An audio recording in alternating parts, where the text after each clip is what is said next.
Vlog ಮುಖಾಂತರ ನಿಮಗೆ answer ಮಾಡಬೇಕು ಅಂತ ಈ ವ್ಲಾಗ್ ನೋಡಿ ಗೈಸ್ ಈ ಬಿಸಿಲು ಎಷ್ಟಿದೆ ಅಂತ. ಇದು ನಮ್ಮೂರು ನೋಡಿ, ಸಿಕ್ಕಾಪಟ್ಟೆ ಬಿಸಿಲು. ನೆಂದಿರೋ ಬಟ್ಟೆಯಲ್ಲಿ ಹೋಗ್ತಿರೋದು. Hi guys, welcome back to my YouTube channel. ಸರ್ವರಿಗೂ ಇವತ್ತಿನ ವ್ಲಾಗ್ ಏನಿದೆ ಅಂತಂದರೆ, ನೀವು ಎಲ್ಲರೂ ಕೇಳಿದ್ದೀರಾ ಇನ್ಸ್ಟಾಗ್ರಾಮಲ್ಲಿ ಯು ಆರ್ ಫ್ರಮ್ ಅಂತ. ಅಂದರೆ ನನ್ನ ಕ್ವಶನ್ ಆ್ಯಂಡ್ ಆನ್ಸರ್ಸ್ ಕೇಳಬೇಕಾದ್ರೆ ತುಂಬ ಜನ ಯು ಆರ್ ಫ್ರಮ್ ಆ್ಯಂಡ್ ನಿಮ್ಮ ಮಾತೃಭಾಷೆ ಯಾವುದು ಅಂತ ಸುಮಾರು ಜನ ಇದನ್ನು ಕೇಳಿರೋದು. ಸೊ ಹಾಗಾಗಿ ನಾನು ವ್ಲಾಗ್ ಮುಖಾಂತರ ನಿಮಗೆ ಆನ್ಸರ್ ಮಾಡಬೇಕು ಅಂತ ಈ ವ್ಲಾಗ್ನ ಮಾಡ್ತಿದ್ದೀನಿ. ಪ್ಲೀಸ್ ಕಂಟಿನ್ಯೂ ಆಗಿ ವಾಚ್ ಮಾಡಿ ಆ್ಯಂಡ್ ನಾನು ಎಲ್ಲಿರೋದು ಆ್ಯಂಡ್ ನನ್ನ ಮದರ್ ಟಂಗ್ ಯಾವುದು ಅನ್ನೋದನ್ನು ಈ ವ್ಲಾಗಲ್ಲಿ ನಿಮಗೆ ತಿಳಿಸ್ಕೊಡ್ತೀನಿ. ಬನ್ನಿ ಕಂಟಿನ್ಯೂ ಮಾಡೋಣ. ಫೈನಲಿ ಆಟೋ ಬುಕ್ ಮಾಡ್ಕೊಂಡೆ ಗೈಸ್. ಅವಾಗೆ ಕಾರ್ ಬುಕ್ ಮಾಡಿದ್ದೆ, ಬಟ್ ಅದು ಕ್ಯಾನ್ಸಲ್ ಆಯಿತು ಸಮ್ ಇಶ್ಯೂಸಿಂದ. ಸೊ ಆಟೋ ಬುಕ್ ಮಾಡಿಕೊಂಡು ಹೊರಡ್ತಿದ್ದೀವಿ.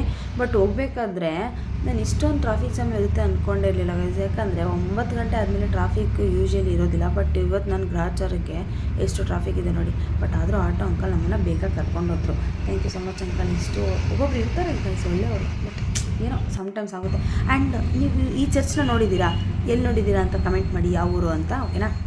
ಅಪ್ಪ ಎಷ್ಟು ಬಿಸಿಲು ಗಾಯ್ಸ್, ನಿಜ ಈ ಬಿಸಿಲಲ್ಲಿ ಇಷ್ಟು ಜನ ನೋಡ್ತಿದ್ರೆ ಸಿಕ್ಕಾಪಟ್ಟೆ ನನಗೆ ಇನ್ನೂ ಒಂಥರ ಉಸಿರು ಕಟ್ಟಂಗೆ ಆಗ್ಬಿಡುತ್ತೆ ಗಾಯ್ಸ್. ಯಾಕಂದ್ರೆ ನೋಡಿ ಎಷ್ಟು ಜನ ಇದ್ದಾರೆ ಅಂತಂದರೆ ಎಲ್ಲರೂ ಆಫೀಸ್ಗೆ ಹೋಗೋರು, ಊರಿಗೆ ಹೋಗೋರು. ಅಪ್ಪ ದೇವರೇ, ಇಲ್ಲಿ ಬಸ್ಗಳ ಮೇಲೆ ಬಂದು ಹತ್ತಿಸ್ಕೊಂಡು ಹೋದ್ರೇನೋ ಚಿಂತೆ ಇಲ್ಲ ಅನ್ನೋ ರೇಂಜ್ಗೆ ಜನಗಳು ಬಸ್ಗಳು ಕಾಯ್ತಿದ್ದಾರೆ. ನಾವಂತೂ 1 ಅವರಿಂದ ಬಸ್ಗಳು ಕಾಯ್ತಿದ್ವಿ. ಫೈನಲಿ ಅಂತೂ ನಮ್ಮೂರಿಗೆ ಬಂದ್ವಿ, ಅಂದರೆ ಬಾರ್ಡರ್ಗೆ ರೀಚ್ ಆಗಿದ್ವಿ, ಪಾವಗಡ ನಮ್ಮೂರು. ಸೊ ಇಲ್ಲಿಂದ ನಾವು ಇನ್ನೊಂದು ಬಸ್ ಕ್ಯಾಚ್ ಮಾಡ್ಕೊಬೇಕು, ಅದು ಎಗುವಪಲ್ಲಿ. ಬನ್ನಿ ಆ ಒಂದು ಎಗುವಪಲ್ಲಿ ಊರಿಗೆ ಹೋಗ್ಬಿಟ್ಟು ನೋಡೋಣ, ಓಕೆನಾ? ನೋಡಿ ಗೈಸ್, ಇಲ್ಲಿ ಇವತ್ತು ಮಾರಮ್ಮಂದು ಜಾತ್ರೆ ಏನೋ ಮಾಡ್ತಿದ್ದಾರೆ. ಅಂದರೆ ಇವತ್ತು ಮಾರಮ್ಮನ ಕುಣಿಸಿದಾರಂತೆ. ಸೊ ಹಾಗಾಗಿ ಜಾತ್ರೆ ಮಾಡ್ತಿದ್ದಾರೆ.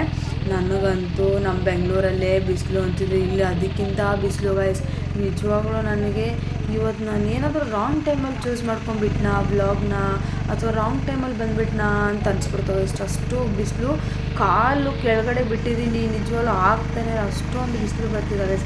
ಆದ್ರೂ ನಿಮಗೋಸ್ಕರ, ನಿಮಗೆ ಖುಷಿ ಆದರೆ ಅಷ್ಟೇ ಸಾಕು ಗೈಸ್. ನನ್ನ ಕಷ್ಟ ಆದ್ರೂ ಪರವಾಗಿಲ್ಲ.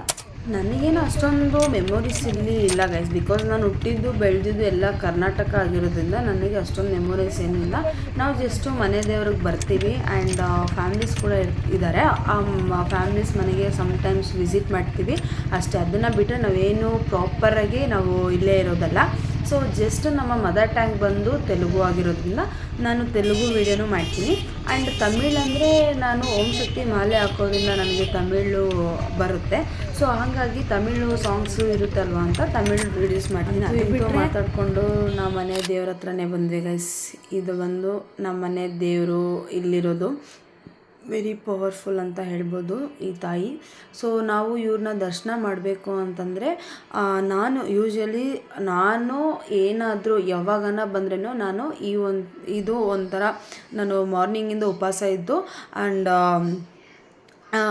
ತ್ಯಾವದ ಬಟ್ಟೆಯಲ್ಲಿ, ಅಂದರೆ ನೆಂದಿರೋ ಬಟ್ಟೆಯಲ್ಲಿ ದೇವಿ ದರ್ಶನ ಮಾಡಬೇಕು ಅನ್ನೋ ಒಂದು ಇದು ನಾನು ಅವಾಗಿಂದ ಅಂದ್ಕೊಂಡಿರೋದು. ನಾನು ಯಾವಾಗ ಬಂದ್ರೂ ನಾನು ಇದೇ ರೀತಿ ಬರೋದು ಗೈಸ್. ಇಲ್ಲಿ ನಾನು ಈ ಥರ ನಮ್ಮ ಅಜ್ಜಿಗಂತೂ ಸಿಕ್ಕಾಪಟ್ಟೆ ಖುಷಿ ಗೈಸ್. ನಾನು ಈ ಥರ ಒಂದು ದೇವ್ರುಗಳಿಗೆ ಇಷ್ಟೊಂದು ಮಡಿ ಅಂತಂದರೆ ಬೆಳಗ್ಗೆಯಿಂದ ಊಟ ಮಾಡಿದೆ ಆ್ಯಂಡ್ ನಿದ್ದೆ ಕೂಡ ಮಾಡಲ್ಲ ಗೈಸ್ ಉಪವಾಸ ಇದ್ದರೆ. ಆಮೇಲೆ ಈ ಥರ ಎಲ್ಲ ಪದ್ಧತಿ ನಡ್ಸ್ಕೊಂಡು ಹೋಗ್ತಿದ್ದೀನಿ ಅನ್ನೋದು ನಮ್ಮ ಅಜ್ಜಿಗೆ ಈ ಕಾಲದಲ್ಲೂ ಇಂಥ ಒಂದು ಹುಡುಗಿ ಇದ್ದಾಳಲ್ವ ಅನ್ನೋದು ಅವ್ರಿಗೆ ಒಂಥರ ಖುಷಿ. ಅವ್ರು ಹೇಳ್ತಾಯಿದ್ರು ಅದನ್ನು. ಸೊ ಬನ್ನಿ ನೋಡಿ, ಇದೇ ನಮ್ಮ ಮನೆ ದೇವರು. ಸೊ ಮುತ್ಯಾಲಮ್ಮ ಅಂತ. ನಾವಿಲ್ಲಿ ವರ್ಷಕ್ಕೆ ಒಂದು 2-3 ಸತಿ ಆದರೂ ಬರ್ತೀವಿ ಗಾಯ್ಸ್. ಯಾಕಂದರೆ ಇಲ್ಲಿ ಬಂದು ಹೋದ್ರೇ ನಮಗೆ ನೆಮ್ಮದಿಯಾಗಿರೋದು. ಬಿಕಾಸ್ ಯಾಕಂದರೆ ಇದು ನಮ್ಮ ಮನೆ ದೇವರು, ನಮ್ಮ ಮನೆ ಲಕ್ಷ್ಮಿ ಅಂತ ಹೇಳ್ಬೋದು. ಸೊ ಹಾಗಾಗಿ ನಾವಿಲ್ಲಿ ವರ್ಷಕ್ಕೆ ಒಂದು 3 ಸತಿ ಆದರೂ ವಿಸಿಟ್ ಮಾಡ್ತೀವಿ. ಇನ್ನು ಮುಂದೆ ನೋಡಿ, ಇಲ್ಲೆಲ್ಲ ಮರಿ ಎಲ್ಲ ಹೊಡಿತಾರೆ. ಸೊ ವೆರಿ ಪವರ್ಫುಲ್ ದೇವರಿದು. ಬನ್ನಿ ಮುಂದೆ ಹೋಗೋಣ. ಇದೇನಂದರೆ ಗೈಸ್, ನಮ್ಮ ಮನಸ್ಸಲ್ಲಿ ತುಂಬ ಗಟ್ಟಿಯಾಗಿ ಅಂದ್ಕೊಂಡು ನಾವು ಈ ಕಾಸನ್ನ ಇಟ್ಟರೆ ಅದು ಸಿಗಾಕೊಂಡ್ರೆ ಗೈಸ್ ಅದು ನಾವು ನಡೆಯುತ್ತೆ ಅಂತ, ಅಂದರೆ ನಾವು ಅಂದ್ಕೊಂಡಿದ್ದು ಸಕ್ಸಸ್ ಆಗುತ್ತೆ ಅಂತ. ನಾನೇನೋ ಒಂದು ಅಂದ್ಕೊಂಡೆ ಗೈಸ್. ಫಸ್ಟ್ ಟೈಮ್ ಇಟ್ಟೆ ಬಟ್ ಬಿದ್ದೋಯ್ತು. ಸೆಕೆಂಡ್ ಟೈಮ್ ಇಟ್ಟೆ, ಅದು 5 ಸೆಕೆಂಡ್ಸ್ ಮಾತ್ರ ಅಲ್ಲಿತ್ತು. ಥರ್ಡ್ ಟೈಮ್ ಇಟ್ಟೆ, ಫುಲ್ ಗಟ್ಟಿಯಾಗಿ ಇಟ್ಕೊಂಡು ಗೈಸ್. ಆಮೇಲೆ ನನಗೆ ಅನಿಸ್ತು ಎಷ್ಟು ಪವರ್ಫುಲ್ ನೋಡಿ ದೇವರು. ನಾನು ಹೇಳಿದವ್ರಿಗೆ ಬೇಗ ಕೇಳಿಸ್ತು ಅಂತ ತುಂಬ ಖುಷಿಯಾಯಿತು. ನಾನು ಮಾಡಿರೋ ಒಂದು ವ್ರತಕ್ಕೂ ಆ ಒಂದು ಕಾಯಿನ್ನು ಗಟ್ಟಿಯಾಗಿ ಅಂಟ್ಕೊಂಡಿದ್ದಕ್ಕೂ ನಂಗೆ ತುಂಬ ಸಿಕ್ಕಾಪಟ್ಟೆ ಖುಷಿಯಾಯಿತು. ಸೊ ಹಾಗಾಗಿ ನಾನು ಇಷ್ಟೊಂದು ಬೇಡ್ಕೊತಿದ್ದೀನಿ ಅಂತ ನಿಮ್ಗೆ ಯಾರಿಗಾನೋ ಗೊತ್ತಿದ್ರೆ ಕಮೆಂಟ್ ಮಾಡಿ, ಓಕೆನಾ. ಇದು ಹೊರಡಬೇಕಾದ್ರೆ ನಾವಿಲ್ಲಿ ಮುಗಿದು ಆಮೇಲೆ ಹೊರಡ್ತೀವಿ. ಸೊ ಹಾಗಾಗಿ ಇದೊಂದು ಕ್ಯಾಪ್ಚರ್ ಮಾಡಿದ್ದೀನಿ. ಆಮೇಲೆ ನಾವು ಎಗ್ವಾಪಲ್ಲಿಗೆ ಬಂದಾಗ ಬಸ್ಸಸ್ ಇರಲಿಲ್ಲ. ಆಮೇಲೆ ಪಾವಗಡಗೆ ಬಂದ್ವಿ, ಅಲ್ಲೂ ನಮಗೆ ಬಸ್ಸಸ್ ಕರೆಕ್ಟಾಗಿ ಸಿಗಲಿಲ್ಲ. ಸೊ ಅದಕ್ಕೆ ಪಾವಗಡಿಂದ ತುಮಕೂರಿಗೆ ಒಂದು ಬಸ್ನ ಕ್ಯಾಚ್ ಮಾಡಿಕೊಂಡು ತುಮಕೂರಿಂದ ನಮ್ಮೂರಿಗೆ ಒಂದು ಬಸ್ನ ಕ್ಯಾಚ್ ಮಾಡ್ಕೊಳ್ಳೋ ಅಂಥ ಪರಿಸ್ಥಿತಿ ಬಂತು ಗೈಸ್. ಬಟ್ ಇಲ್ಲಿ ಏನು ಅಂತಂದರೆ ನಾವು ಗ್ರೌಂಡ್ ಫ್ಲೋರ್ಗೆ ಹೋಗಬೇಕಿತ್ತು, ಬಟ್ ಫಸ್ಟ್ ಫ್ಲೋರಿಗೆ ಬಂದ್ವಿ. ಆಮೇಲೆ ಗ್ರೌಂಡ್ ಫ್ಲೋರ್ಗೆ ಹೊರಡಬೇಕಾದ್ರೆ ಅಲ್ಲಿ ಸಿಕ್ಕಾಪಟ್ಟೆ ಜಗಳ ಗೈಸ್. ಅದು ಯಾಕೆ ಈ ರೀತಿ ಜಗಳ ಮಾಡ್ಕೊಳ್ತಿದ್ದೀರ ಅಂತ ನನಗೆ ನಿಜ ಶಾಕ್ ಆಗಿತ್ತು. ಏನಾದರೂ ಏಟ್ ಬಿತ್ತು ಏನಾದರೂ ಆಯಿತು ಅಂದರೆ ಯಾರು ಕಾರಣ ಆಗ್ತಾರೆ ಹೇಳಿ ಅಲ್ವಾ.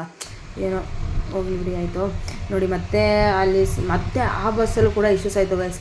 ಆಮೇಲೆ ಅಂತೂ ಇಂತೂ ಮಾಡಿ ಬಂದು ಫೈನಲ್ ಇವಾಗ ಕಾರಲ್ಲಿದ್ದೀವಿ.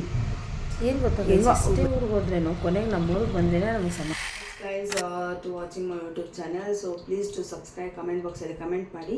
ಲಾಸ್ಟ್ ವ್ಲಾಗಲ್ಲಿ ಹೇಳಿದ್ರಿ ನೀವು ವಾಯ್ಸ್ನ ಕ್ಲೀನಾಗಿ ಕೊಟ್ಟಿಲ್ಲ ಅಂತ. ಸೊ ಈ ವ್ಲಾಗಲ್ಲಿ ಮೇಕ್ ಜೊತೆಗೆ ನಿಮಗೆ ವಾಯ್ಸ್ನ ಕೊಟ್ಟಿದ್ದೀನಿ. ಆ್ಯಂಡ್ ಇನ್ ಕೇಸ್ ಏನಾದರೂ ಇದರಲ್ಲಿ ನಾನು ಮಿಸ್ ಮಾಡಿದರೆ, ಈ ವ್ಲಾಗಲ್ಲಿ ಮಿಸ್ಟೇಕ್ ಮಾಡಿದರೆ ಕಮೆಂಟ್ ಬಾಕ್ಸಲ್ಲಿ ಕಮೆಂಟ್ ಮಾಡಿ. ನೆಕ್ಸ್ಟ್ ವ್ಲಾಗಲ್ಲಿ ಇಂಪ್ರೂವ್ ಮಾಡಿಕೊಂಡು ನಿಮ್ಮೊಂದಿಗೆ ಹೊಸ ಕಂಟೆಂಟ್ ಜೊತೆಗೆ ಬರ್ತೀನಿ ಅಂತ ಹೇಳ್ತಾ, ಲವ್ ಯು ಗೈಸ್, ಬಾಯ್.